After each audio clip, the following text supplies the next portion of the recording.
Hello everyone, welcome to success with Rai academy. 17 मई 2023 के दैनिक जागरण के राष्ट्रीय संस्करण को आज की इस वीडियो में हम डिस्कस करेंगे।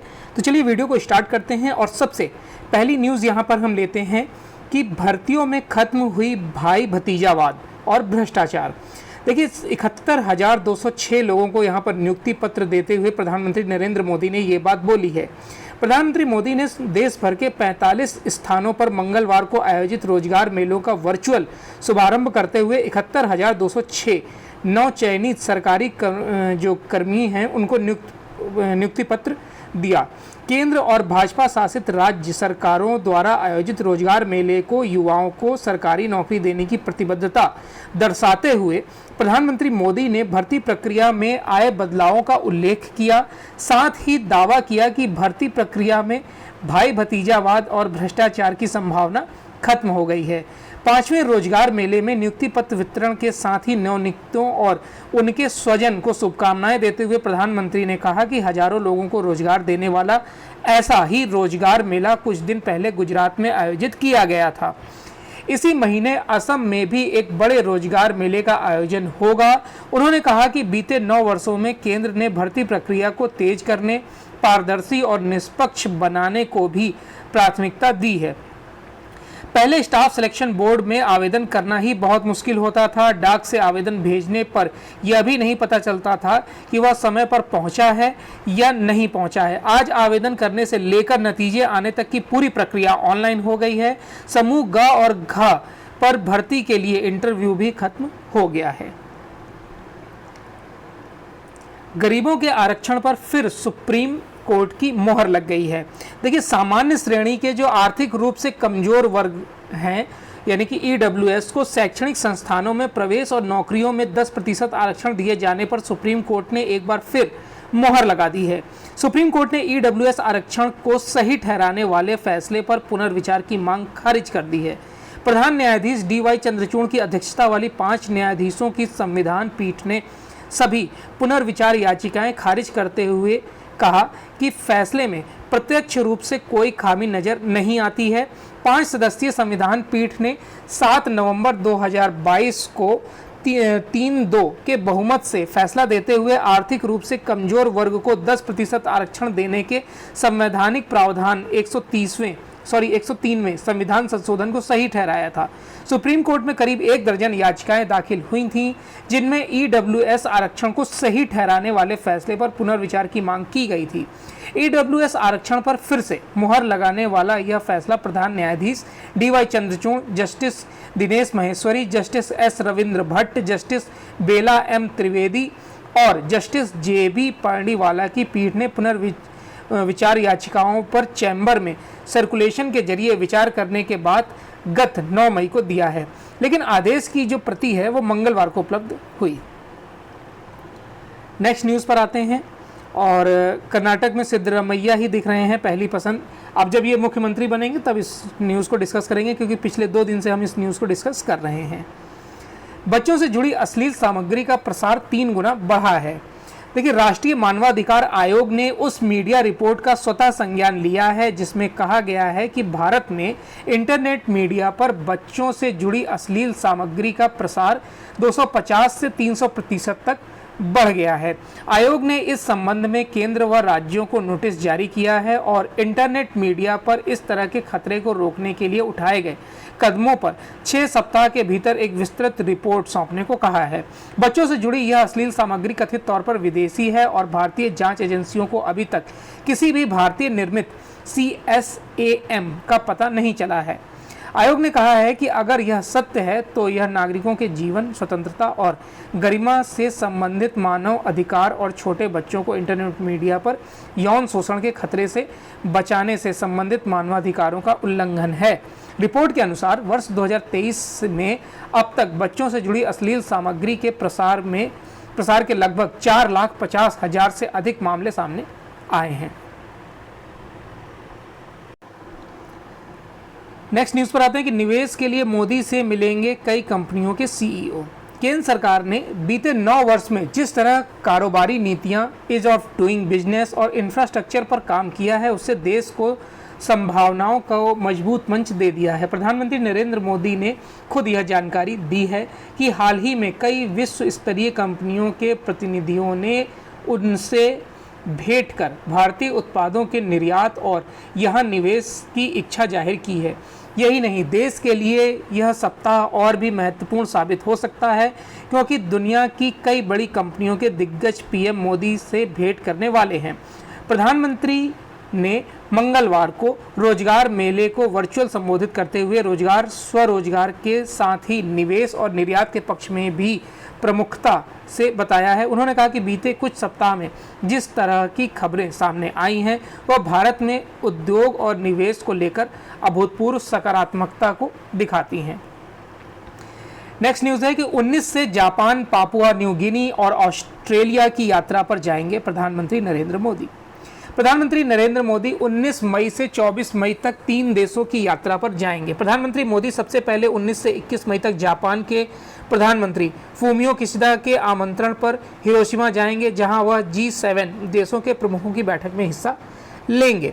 G7 दुनिया के सबसे अमीर 7 देशों का संगठन है। पिछले कुछ वर्षों में से इसकी कई शीर्ष बैठकों में भारतीय प्रधानमंत्री को आमंत्रित किया जाता रहा है। प्रधानमंत्री मोदी के अलावा Japan, Britain, Italy, Canada, America, Germany और फ्रांस के राष्ट्र प्रमुख भी इसमें शामिल होंगे। इस बैठक में मुख्य तौर पर यूक्रेन पर रूस के हमले के बाद वैश्विक स्तर पर ऊर्जा, खाद्यान्न और उर्वरक संकट की मौजूदा स्थिति और वैश्विक आर्थिक हालात को लेकर चर्चा होगी। प्रधानमंत्री मोदी की हिरोशिमा में कुछ देशों के प्रमुखों के साथ द्विपक्षीय बैठक भी होने की संभावना है। हिरोशिमा के बाद प्रधानमंत्री 21 और 22 मई को पापुआ न्यू गिनी जाएंगे, जहां forum of India Pacific island corporation की तीसरी बैठक होगी। इसमें प्रशांत क्षेत्र के 14 द्वीप देश हिस्सा लेंगे। इस फोरम की बैठक की शुरुआत प्रधानमंत्री मोदी की तरफ से ही की गई थी। नेक्स्ट न्यूज़ है संचार साथी पोर्टल लॉन्च, जामताड़ा जैसी साइबर ठगी पर लगेगा लगाम।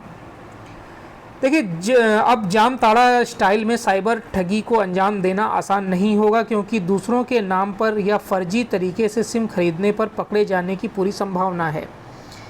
आर्टिफिशियल इंटेलिजेंस की मदद से सरकार ने हाल ही में 87 करोड़ मोबाइल कनेक्शनों की जांच की। इसमें 40 लाख संदिग्ध मोबाइल नंबरों की पहचान की गई है, जिनमें से 36 लाख कनेक्शनों को निष्क्रिय कर दिया गया है। सरकार की छानबीन में पाया गया कि एक समान फोटो पर फर्जी तरीके से अलग अलग नाम से एक व्यक्ति को 6,800 कनेक्शन जारी किए गए थे। इसी तरह एक अन्य व्यक्ति ने भी फर्जी तरीके से 5,300 कनेक्शन ले लिए थे। कोरोना और रूस यूक्रेन युद्ध ने रोकी ग्लोबल सप्लाई चेन, वायुसेना प्रमुख। Air chief marshal VR Chaudhary ने मंगलवार को कहा कि कोरोना महामारी रूस यूक्रेन युद्ध के कारण ग्लोबल सप्लाई चेन में रुकावट आई है। कहा कि वायुसेना की लॉजिस्टिक क्षमताओं को बढ़ाने के लिए डिजिटलीकरण, डाटा विश्लेषण का उपयोग किया जाना चाहिए। रुकावटों को दूर करते हुए लॉजिस्टिक क्षमताओं को बढ़ाने के लिए उभरती ग्लोबल सप्लाई चेन का लाभ उठाने के विषय पर राष्ट्रीय राजधानी में आयोजित संगोष्ठी को संबोधित करते हुए वायुसेना प्रमुख ने कहा कि वायुसेना उपकरणों और सेवाओं की पहुंच के लिए ग्लोबल सप्लाई चेन पर बहुत अधिक निर्भर है। हाल के दिनों में दुनिया में कोरोना महामारी, रूस यूक्रेन संघर्ष, व्यापार बाधाओं, टैरिफ युद्धों, पर्यावरण अनुपालन नीतियों जैसे कई व्यवधानों का सामना किया है। केंद्र प्रस्ताव मानता है तो 2030 में वरिष्ठ अधिवक्ता KV विश्वनाथन होंगे CJI। सुप्रीम कोर्ट कोलेजियम ने आंध्र प्रदेश हाई कोर्ट के चीफ जस्टिस प्रशांत कुमार मिश्रा और वरिष्ठ अधिवक्ता KV विश्वनाथन को सुप्रीम कोर्ट के जज के रूप में पदोन्नत करने की सिफारिश की है। अगर सरकार इन सिफारिशों को मान लेती है तो 2030 में विश्वनाथन भारत के 58वें CJI बन सकते हैं। इस हालात में वह 9 महीने CJI पद पर रहेंगे। सुप्रीम कोर्ट में जजों के लिए स्वीकृत 34 पदों में से 2 पद खाली हैं। कोलेजियम ने 16 मई को आंध्र प्रदेश हाई कोर्ट के चीफ जस्टिस प्रशांत मिश्रा और वरिष्ठ वकील KV विश्वनाथन की नियुक्ति के लिए केंद्र सरकार को सिफारिश भेजी है। जस्टिस प्रशांत मिश्र को 13 अक्टूबर 2021 को आंध्र प्रदेश हाई कोर्ट के मुख्य न्यायाधीश के रूप में नियुक्त किया गया था। जस्टिस प्रशांत मिश्र इससे पहले छत्तीसगढ़ हाई कोर्ट में कार्यवाहक मुख्य न्यायाधीश रहे हैं। उन्होंने छत्तीसगढ़ हाई कोर्ट के जज के रूप में भी कार्य किया है।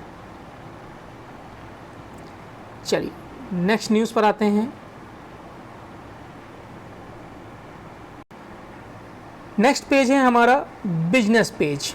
बिजनेस पेज में पहली न्यूज़ हम ले रहे हैं कि 73% युवाओं का स्टार्टअप की नौकरी से मुंह भंग। स्टार्टअप या नए ज़माने की कंपनियों में चल रहे छटनी के दौर के बीच नौकरी तलाश रहे युवाओं या पेशेवरों ने अब अपनी प्राथमिकताओं में भी बदलाव किया है। मंगलवार को जारी एक रिपोर्ट के अनुसार अब नौकरी की तलाश करने वाले 10 में से 7 युवा स्टार्टअप के बजाय बड़े कारपोरेट घरानों को तरजीह दे रहे हैं। रिपोर्ट के अनुसार मौजूदा आर्थिक अनिश्चितताओं और स्टार्टअप इकोसिस्टम में हाल में पैदा हुई चुनौतियों के चलते युवाओं की प्राथमिकता बदली है। नौकरी और पेशेवर नेटवर्किंग से जुड़े दिग्गज प्लेटफॉर्म अपने डॉट को की रिपोर्ट के अनुसार नौकरी की तलाश करने वाले युवा अब काम करने और आगे बढ़ने के लिए स्टार्टअप के बजाय स्थिर व स्थापित कंपनियों को तरजीह दे रहे हैं।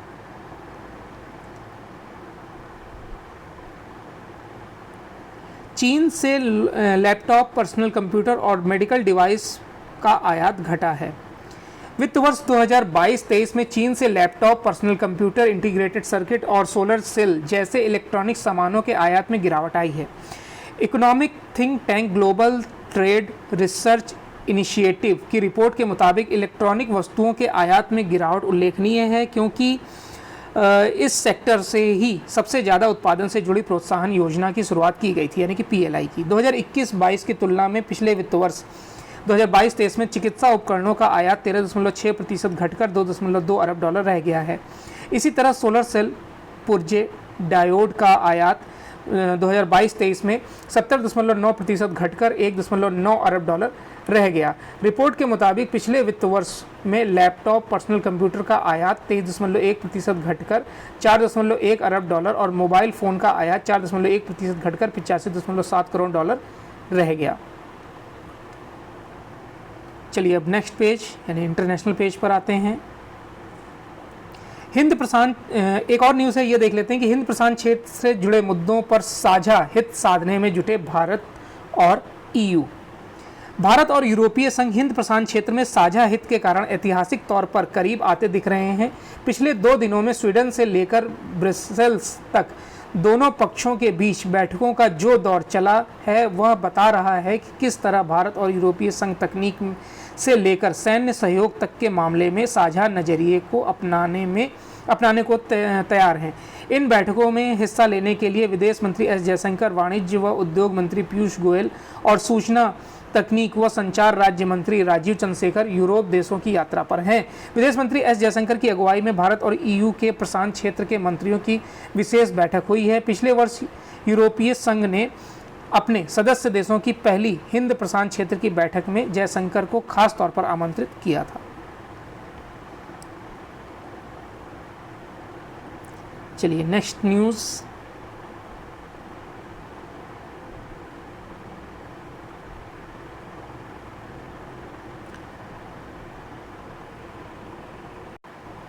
नेक्स्ट न्यूज़ इंटरनेशनल पेज से सिर्फ एक है कि ट्रंप व रूस के संबंधों की जांच पर विशेष अभियोजक ने उठाए सवाल। अमेरिका के एक विशेष अभियोजक ने अपनी रिपोर्ट में कहा है कि FBI ने डोनाल्ड ट्रंप और रूस के बीच संबंधों की जांच में जल्दबाजी की है। कहा है कि 2016 में राष्ट्रपति चुनाव अभियान के दौरान रूस और डोनाल्ड ट्रंप के बीच संबंधों की अपनी जांच में संघीय जांच एजेंसी ने कच्ची और अपुष्ट खुफिया जानकारी पर बहुत अधिक भरोसा किया। विशेष अभियोजक जॉन डेरहम ने 300 पेज की रिपोर्ट सोमवार को जारी कर दी है। उन्होंने अपनी रिपोर्ट में संघीय जांच एजेंसी और न्याय विभाग द्वारा की गई कार्रवाई पर निशाना साधा है। तो ये आज का यानी 17 मई 2023 का दैनिक जागरण का राष्ट्रीय संस्करण था। आई होप आपको वीडियो अच्छा लगा होगा। अगर वीडियो अच्छा लगा हो तो लाइक और शेयर कर दीजिएगा। वीडियो देखने के लिए धन्यवाद।